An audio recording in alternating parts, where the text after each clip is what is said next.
We are here to talk about GA4. This is something that has already been rolled out, but there's a little bit of a renewed urgency, and I think you can explain a little bit more why.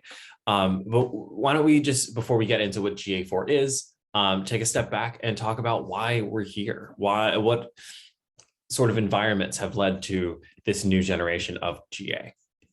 Yeah, so I mean, Google rolls out these updates. Every few years we're seeing GA4 as the biggest change drastically since I think 2005 or something when it first rolled out. But yeah, I know users are more focused on this.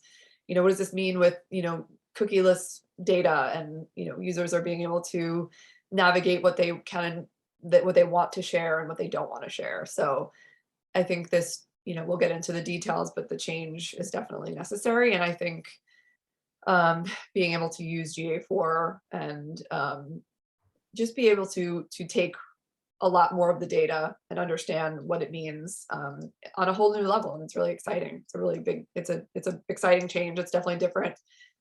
Can look a little scary because everything looks a little different, but I think it's definitely a necessary change, especially in this environment. I know that we are talking about it and we're getting our clients ready for it. Yeah. But is there like a renewed sense of urgency? And can you get into a little bit more why? Yeah, sure. So recently Google published a notice that says, you will no longer be able to set up universal analytics accounts as of July 2023. So while that seems a little bit far in advance, it's important for us to know that, we should be likely setting up accounts now, migrating over to Analytics 4, but that hard deadline has been rolled out recently where you can still use your old analytics up until July 2023, but all users will not be able to set up universal analytics after that point. Okay, so let's get into a little bit of what GA4 is, what's new, and more before we get into those details. Why should people care? Sure, yeah. So GA4 in a nutshell is really focusing a lot more on the user behavior and how users are interacting with your site, because you could say that about the current version, but that's not the case. The current version kind of forces us to look at only page views as the metric that we should care about, or bounce rate. So everyone focuses very deeply and intently on bounce rate, where it's almost like a measurement of success or failure. If I have a high bounce rate, users are leaving and they don't like my content, and that's not necessarily the case. So what happens with GA4 now is the interactions, the engaged user is the big thing to take away from this. So an engaged user is put into this bucket as users that are looking at your site for longer than 10 seconds, looking at one or more pages, or they're triggering some type of conversion event, which is really important because that's kind of always what we're looking at, right? I want to know what users are doing, and that's why we look at page views and we think that that's the only thing that's important. But now with this new iteration of GA4, we're able to really drill down and see at first glance how many users are sticking around and performing actions that are already pre-built into this directory, or this, the front page of your GA4, or, if they're not engaging, let's look at why. And it really helps tell that story from start to finish. If they're engaging with content that really is just meant to be read, or if they're engaging with content that's meant to be transacted. So purchasing, or filling out a form, or clicking, scrolling, mobile click to call. So all of those things are pre-built, which makes it looks a lot different, but it makes everything a lot more simple, if that makes sense. Nice. We all love simplicity, I imagine, especially as we're tracking data. I know on the brand end, like that's certainly something that I'm sure a lot of clients care about. Yep. Well, now that we have sort of the stage set, let's get into some new features. What's new about GA4, and what features should people sort of have in their heads as they're getting ready to migrate their data over?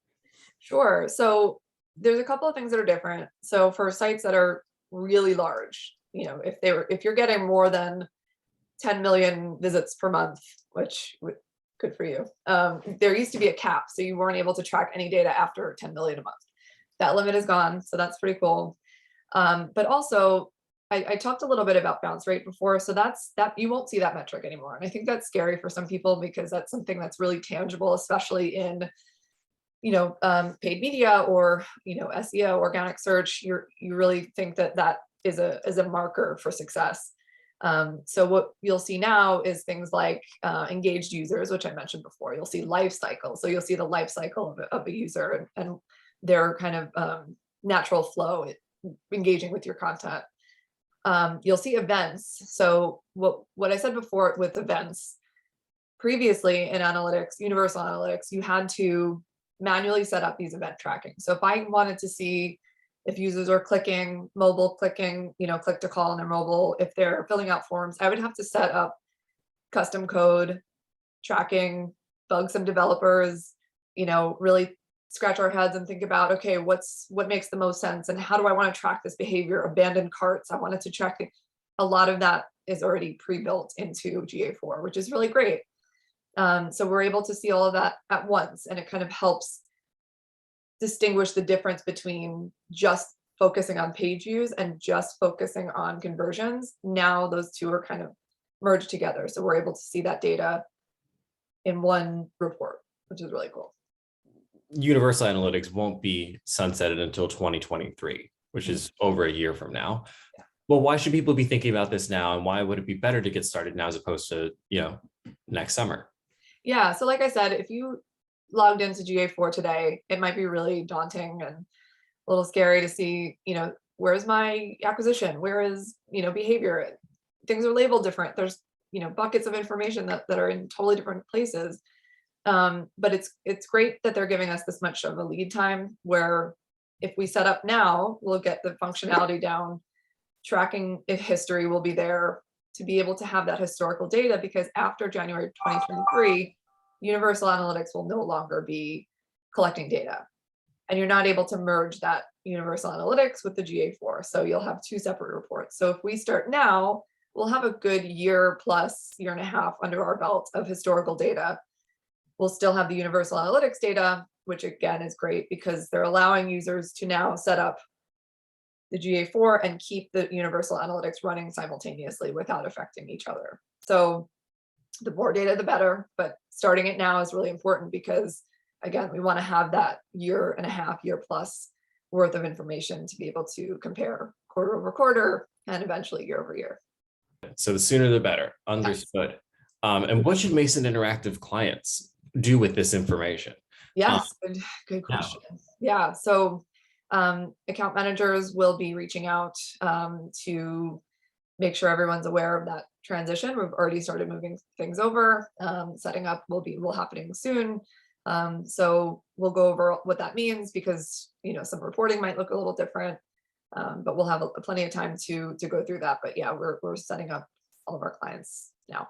Any final words? Any final thoughts on Google Analytics, SEO, anything else that people should know? Yeah, I think it's an interesting change, and it's exciting to be a part of it. I think being able to look at data a little bit differently is really exciting, and I think it will help us in so many different channels be able to prioritize the user, identify the most important parts of our campaign, and to really be able to understand the user down to the way they behave on the site and how best to change our strategies around based on the user itself. So I think that's really cool data that we've never had before. Awesome. Well, thank you for this. This was super helpful. I'm sure other people, specifically Mason clients and people thinking about GA, are going to find this very, very informative. Absolutely. Always a pleasure, Jenna. Thank you so much. You too. Have a good one.